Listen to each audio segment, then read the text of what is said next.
Yo, what's up everybody? Kama kawaida, you already know what it is. Ikifika time kama hapa, kipindi hewani ni The Viral. Bana, humu ndani tunakuletea story nyingi sana za entertainment kutoka hapa kwetu Bongo and all over the world. Kama kawaida bana, leo niko na story mob, so stick around. Don't go nowhere. It's your girl, you can call me that. Hii ni The Viral.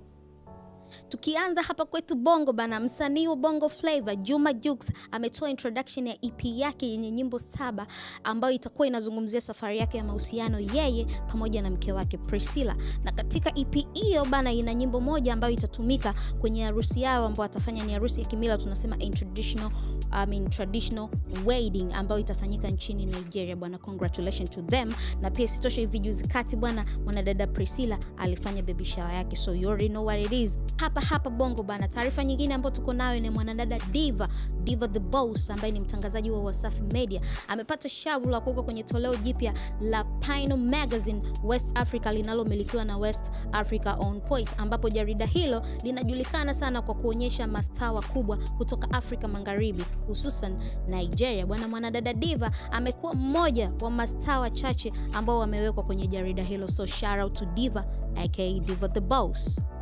Kutoka nje ya mipaka ya Tanzania tunaenda paka maeneo ya +1, tunakutana na mwamba bana mwenye utajiri wa bilioni 118.1 US dollar, bwana Mark Zuckerberg ambaye ni mmiliki wa mtandao wa Facebook. Shirika la FTC wanamshutumu bwana Mark aliyefanya ununuzi wa mitandao ya Instagram pamoja na WhatsApp kwa ajili ya lengo ya kuua ushindani na sio kwa manufaa ya kibiashara. Pia bwana Zuckerberg anatarajiwa kutoa ushahidi wake hivi karibuni, akilenga na kuelezea umuhimu wa ununuzi wa mitandao hiyo, so you already know. Kisalia huku bana maeneo ya Marekani, tunaenda paka mjini Florida. Bwana Kimberly Lisco pamoja na Ashley Lillis, wamiliki wa duka, washtakiwa na kufunguliwa mashtaka kwa kuuza na kununua viungo vya binadamu. Biashara hiyo ambayo ilikuwa inafanyika kupitia mtandao wa Facebook Marketplace.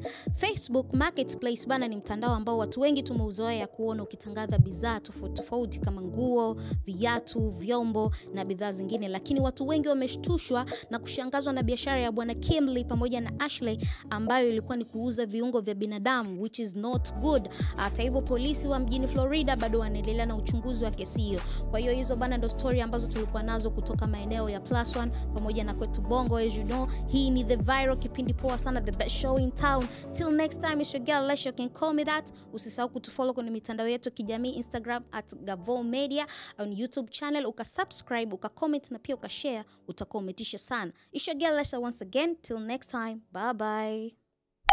Gavo Media, pamoja hatua kwa hatua.